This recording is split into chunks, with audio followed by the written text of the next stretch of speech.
अज्ञानतिमिरान्धस्य ज्ञानाञ्जनशलाकया चक्षुरुन्मीलितं येन तस्मै श्रीगुरवे नमः।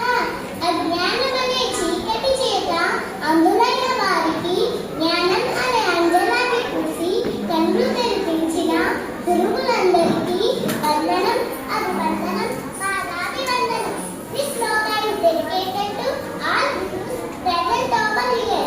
Myself Monica, studying third grade in Savalmitra School, which is located in Vidyala village in Visakhapatnam district. Today I wrestle a class who gave knowledge about Bhagavad Gita and want to give a test from Bhagavad Gita.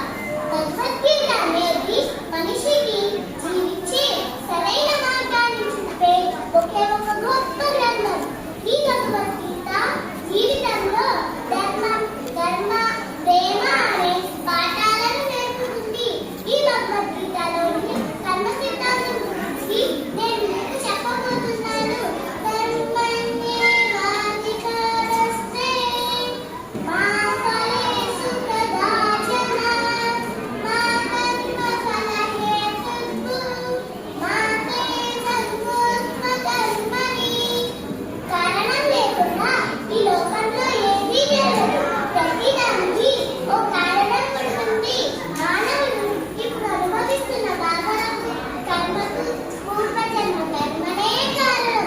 ఎందుకంటే ఈ లోకంలో ప్రతి జీవి జన్మించడానికి కారణం ఆ జీవి అంతకు ముందు చేసిన కర్మ ఫలాలే. చెడు కర్మకు ఫలితం పాపం, మంచి కర్మకు ఫలితం పుణ్యం. పాపానికి దుఃఖం, పుణ్యానికి సుఖం అనుభవించాలి. వాటిని అనుభవించడానికే ప్రతి జీవి జన్మని తీసుకుంటుంది. పుట్టిన ప్రాణి గిట్టగా తప్పదు, గిట్టిన ప్రాణి వలన పుట్టగా తప్పదు. ఇదే హిందూ సనాతన ధర్మ.